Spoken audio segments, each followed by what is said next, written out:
de ATP. A próxima questão é sobre biologia celular. Ela é bem interessante também. Vamos ler o enunciado aqui. A fluidez da membrana celular é caracterizada pela capacidade de movimento das moléculas componentes dessa estrutura. Os seres vivos mantêm essa propriedade de duas formas. Que propriedade? A fluidez da membrana, controlando a temperatura e alterando a composição lipídica da membrana.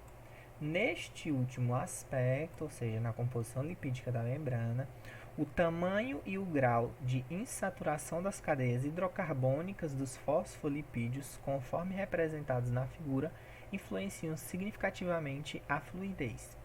Isso porque, quanto maior for a magnitude das interações entre os fosfolipídios, menor será a fluidez da membrana. Ou seja, a gente pode inferir aqui da questão e também de conhecimentos que a gente deve ter que o tamanho e o grau de insaturação ele influencia na fluidez, né? E com base no que diz aqui nessa última sentença, isso porque quanto maior for a magnitude das interações entre os fosfolipídios, menor será a fluidez das membranas. O que isso significa? Que quanto menor o grau de insaturação, maior será a interação entre os fosfolipídios. Quando eu tenho a insaturação, que é esta quebrazinha aqui, eu tenho uma diminuição da interação da cadeia fosfolipídica entre o lipídio de cima e o lipídio de baixo, por assim dizer. E aí ele continua. Assim, existem bicamadas lipídicas com diferentes composições de fosfolipídios, como as mostradas de 1 a 5. Qual das bicamadas lipídicas apresentadas possui maior fluidez? Bom, a gente viu que o tamanho e o grau de insaturação eles influenciam na fluidez, né? E quanto maior a interação entre os fosfolipídios, menor o número de insaturação. E quanto menor o número de insaturação, menor a fluidez. Ok. Com base nisso, a gente já pode descartar aqui esse 1. Porque, ó, se vocês verem, as cadeias hidrocarbônicas elas estão bem alinhadinhas umas às outras, ou seja, elas estão interagindo bem. E se elas estão com muita interação umas com as outras, eu tenho um menor grau de insaturação, logo baixa fluidez. Aqui no item 2, a gente tem que todos os fosfolipídios eles estão insaturados. O que isso significa?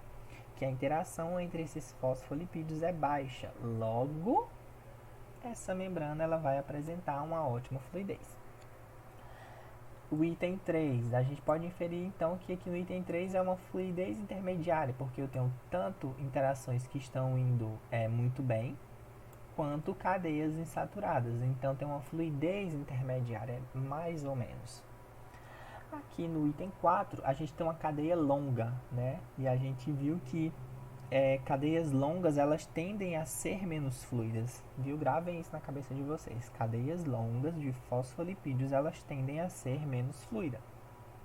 Então, esse aqui tem, além de ser longa, a interação entre os fosfolipídios é alta. Logo, 0 grau de insaturação e, consequentemente, menos fluidez. Aqui em 5 a gente tem um intermediário também, entretanto a cadeia é longa, ok?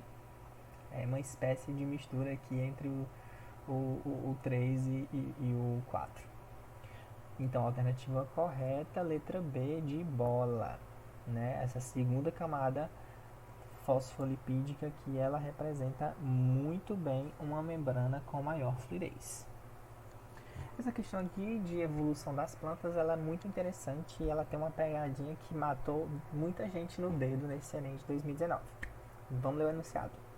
Durante sua evolução, as plantas apresentaram grande diversidade de características, as quais permitiram sua sobrevivência em diferentes ambientes. Na imagem, 5 dessas características estão indicadas por números. Vamos lá. Aqui no número 1, a gente tem que são os embriões protegidos no gametófito. Aqui, ó, então a gente pode inferir que todas as plantas elas têm os embriões protegidos por gametófitos.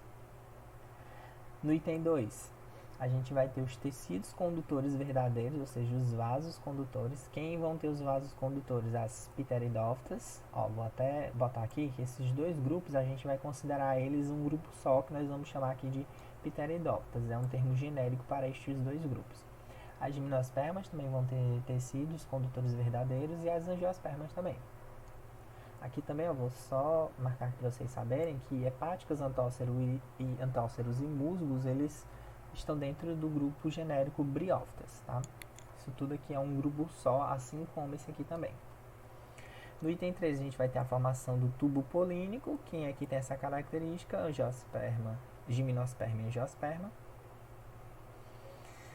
No item 4 a gente vai ter a polinização pelo vento. Aqui na figura mostra só as gimnospermas com essas características, mas a gente também tem a angiosperma que se poliniza pelo vento. Isso a gente chama de anemocoria, quando a planta ela é polinizada pelo vento.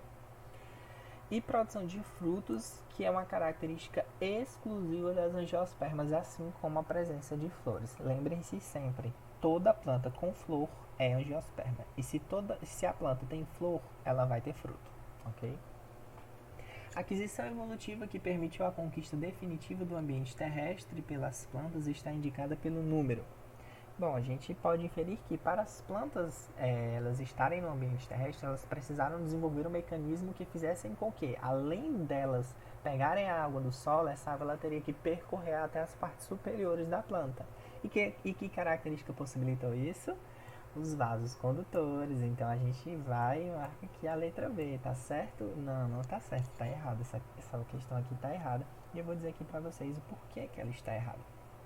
O enunciado ele quer o seguinte: a aquisição evolutiva que permitiu a conquista definitiva do ambiente terrestre pelas plantas está indicada pelo número.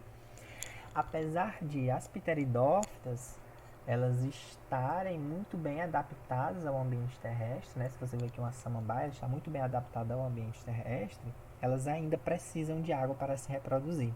Ou seja, elas ainda dependem de água, elas são dependentes da água para realizar o processo de reprodução. E por que isso? Porque lá na fase gametorfítica dela, o anterozoide, que é o gameta masculino, para chegar até a oosfera, que é o gameta feminino, ele precisa nadar pela água. Então, se eu não tiver água, se eu não tiver um ambiente que possibilite que esse anterozoide nade até a oosfera, essa pteridófita ela não vai se reproduzir. Então, as pteridófitas, por mais que elas estejam bem adaptadas ao ambiente terrestre, elas ainda são dependentes da água no seu processo de reprodução. Os únicos grupos que são independentes da água para a realização do seu processo de reprodução são as gimnospermas e as angiospermas, né? E essa independência em relação à água desses dois grupos só foi possível graças ao aparecimento do tubo polínico, porque com o tubo polínico os gametas masculinos eles não vão ser mais flagelados, então eles não vão precisar mais da água para fecundarem a oosfera. Então a alternativa correta, letra C, de casa. Aqui confirmando o gabarito. É isso, obrigado por terem assistido até aqui. Sempre que fiquem em casa, sempre que forem sair, usem máscara, lavem as mãos e usem álcool em gel. Eu desejo uma boa prova do Enem para vocês. Abraços.